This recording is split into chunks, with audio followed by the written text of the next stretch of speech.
Oppression breeds rebellion. Put together. Krieger's a separatist. Maipei's a neo-republican.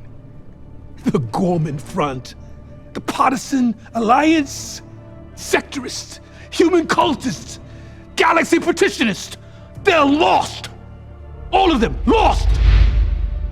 Lost. I've been a Star Wars fan since I was 7, but the mention of separatists was standing.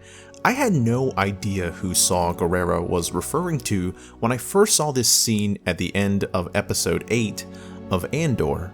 But truly, that didn't matter, because the goal of this conversation isn't to lace exposition with hooks for canon-savvy viewers to recognize obscure lore, but rather, it's meant to convey that the groups and individuals Saw is referring to, the forces that will eventually comprise the Rebel Alliance, are currently bitterly disparate, divided by ideology and even personal grievances. It's an extremely engaging exchange, one that begins as something transactional, maybe even slightly friendly as there's clear familiarity between the two. But every line spoken is a jab with an unironic critique attached, shooting from one man to the other until their volley of barbs boils over. Saw's obstinance and pride explode at Luthen's proposal to cooperate with other rebel splinter groups before the two of them inevitably fall out with one another. The efficiency of the writing here is masterful. In under 4 minutes, it succinctly conveys both characters' opposing philosophies regarding the rebellion. It paints in degrees of coherence for Star Wars' internal political strata, all while providing meaningful characterization for both Luthen and Gerrera. This is what Andor does consistently throughout its 12-episode run. The show does so much to define the rational complexities within Star Wars' sprawling universe, but its world building, while fascinating in and of itself, never dims Andor's committed focus to the characters living in its broken society. At a glance, some might reasonably assume that Andor is a Star Wars series in name alone. After all, it operates with the tone and design of a spy thriller or political drama, one that does include exciting action set pieces on occasion, but mostly avoids the familiar, flashy lightsaber duels and operatic dogfighting that we've long associated with the franchise. Instead, showrunner Tony Gilroy leans heavily into his proven skill set at illustrating character psychology, a facet that, to me at least, seems to be something of a key ingredient in the recipe for some of Star Wars' most recent and compelling works, such as in Andor's 2016 predecessor, Rogue One, a film also attached to Gilroy in which the once anonymous rebel spies who retrieved the plans for the Death Star are given a full exploration into their heroics.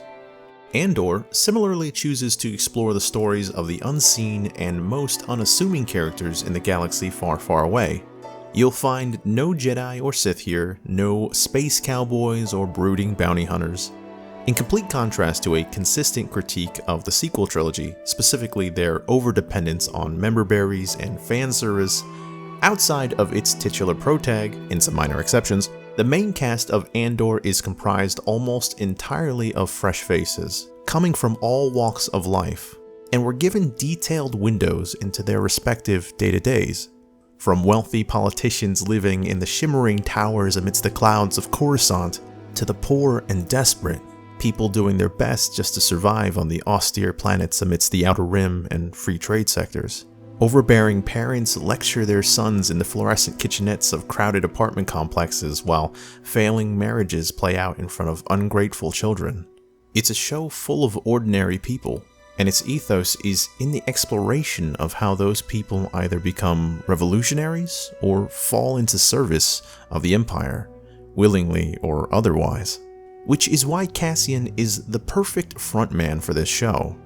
Because while we ultimately know where his path leads, when we become acquainted with this version of Cassian Andor, we quickly discern that the man we're being introduced to is a far cry from the devoted rebel captain we see in Rogue One, but rather is an unmoored cynic when we find him. In a very similar fashion to the scene with Luthen and Gerrera, during the first meeting between Cassian and Luthen lists the fractured factions of the rebellion, only for Cassian to rebuke them, proclaiming that they're all ineffectual and useless. Cassian has a strong distaste for the Empire, but until now he's been resigned to the belief that he's unable to effect change. He's just a man. Like many others, his home was destroyed by the Empire, leaving him adrift in an indifferent galaxy dependent on a network of similarly disenfranchised friends doing whatever it takes to survive. His past, while tragic, is regrettably commonplace, making him not only unremarkable in the context of this galaxy, but in the words of Luthen, disposable. The show's poignant interplay between the circumstances of a character and displaying their needs, fears, and desires isn't one-sided either. The same nuance and energy given to the show's rebels, who are characterized as a mostly disjointed band of criminals, idealists, and fanatics, is equally met in its portrayal of the Empire, giving us a frighteningly real experience of the reach and power behind this sprawling colonial juggernaut, filled not only with an infinity of stormtroopers, but with sadists and bureaucrats and indifferent functionaries who enable this fascist government to control nearly every aspect of daily life. And as we become more acquainted with each character's respective mentalities and the influential external elements they're contending with, we not only become more sensitive to their motivations on an individual basis, but collectively, they give us insight into the minutiae of the factions that they represent. The Rebellion and the Empire are not just diametric monoliths here, but are organizations like any other, checkered with their own divisions and rivalries. Andor isn't the first and certainly won't be the last Star Wars property to attempt to inject elements of grounded realism and sophistication into everyone's favorite space opera. In the Clone Wars animated series, there are several episodes focused entirely on the political intrigue in the Republic. In The Last Jedi, the character of DJ briefly touches upon the nature of war profiteering. And while I truly love the gajillion memes of Anakin in Attack of the Clones proposing that a dictator would be the perfect solution for the Senate, well, if it works. If you happen to have an interest in actually seeing how a Jedi would rationally become disillusioned with the Order and the rampant corruption in the Galactic Republic, definitely check out the trilogy of episodes focused on Count Dooku in the Tales of the Jedi animated series. All of this isn't to say that Star Wars needs to be more grounded and morally complex moving forward. In an interview with The Atlantic back in 1979, George Lucas recalled that when he was originally conceiving the idea for Star Wars, he began researching children's films, wanting to understand how quote-unquote myths work. There was clearly an intent to create something fable-esque, with unambiguous dichotomies of good and evil, with gracious, self-sacrificing heroes and destructive, ruthless villains, concepts children could easily grasp. But if Andor proves nothing else, it's that the universe that has grown in Lucas's wake is lavishly ripe with opportunity for creators to explore in new and meaningful ways. Through Andor's intimate portrayal of character interiority, and in its crafting of a coherent web of Star Wars' internal politics, we're treated to some of the richest storytelling the series has ever seen. And I think what's most beautiful about that is that it's all in keeping with something Lucas once said was one of his favorite aspects about this universe he gifted to all of us. It isn't the science, aliens, and all that kind of stuff that I get focused on. It's the how do the people react to all those things. What is up, everybody? Thank you so much for watching, and wow, I have to give an extra special thank you to all of the new subscribers. The response to the Dune Determinism video was very unexpected, but incredibly heartwarming and motivating.